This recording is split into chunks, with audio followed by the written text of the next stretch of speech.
Target ng National Police Commission na tapusin sa loob ng 2 buwan ang investigasyon sa mga dati at kasalukuyang pulis na inireklamo kaugnay sa mga nawawalang sabongero. Balita hatid ni Emil Sumangil. Nagsadya sa tanggapan ng NAPOLCOM ang whistleblower na si Julie Dondon Patidongan o alias Totoy. Nagsampa siya ng reklamong administratibo laban sa 14 na aktibo at dating pulis na itinuturo niyang may kinalaman umano sa pagkawala ng mahigit 100 sabongero. Kabilang sa mga inireklamo ang retiradong hepe ng National Capital Region Police Office na si Police Major General Jonel Estomo.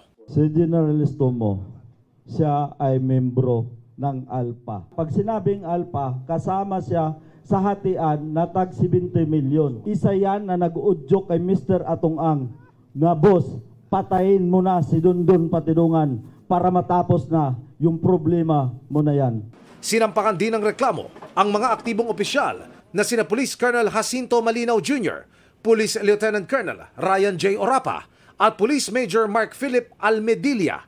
Gayun din ang non-commissioned officers na sina Police Chief Master Sergeant Arturo de la Cruz Jr., Police Senior Master Sergeant Joey Encarnacion, Police Senior Master Sergeant Mark Anthony Manrique, Police Senior Master Sergeant Anderson Abari, Police Staff Sergeant Alfredo Andes, Police Staff Sergeant Edmond Muñoz, Police Corporal Angel Martin. Dawit din ang 3 pulis na na-dismiss na raw sa serbisyo na sina Police Lieutenant Henry Sasaluya, Police Master Sergeant Michael Claveria at Police Corporal Farvi de la Cruz. Itong mga pulis na to, sila ang kumukuha ng mga missing sabongero galing sa farm. Sila ang nagdadala doon sa Taalik. Marami yan sila actually. Hindi ko lang mapangalanan dahil kilalang kilala ko naman yan sila sa mukha.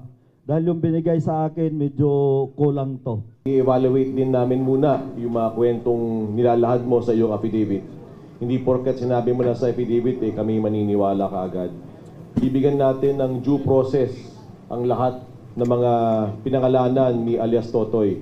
Papadala natin sila ng summons o kaya ng order upang sila ay sumagot din. Sa gitna ng press con, naging emosyonal si Patidongan nang matanong kung may nagtutulak ba sa kanyang maimpluwensyang mga tao para gawin ito.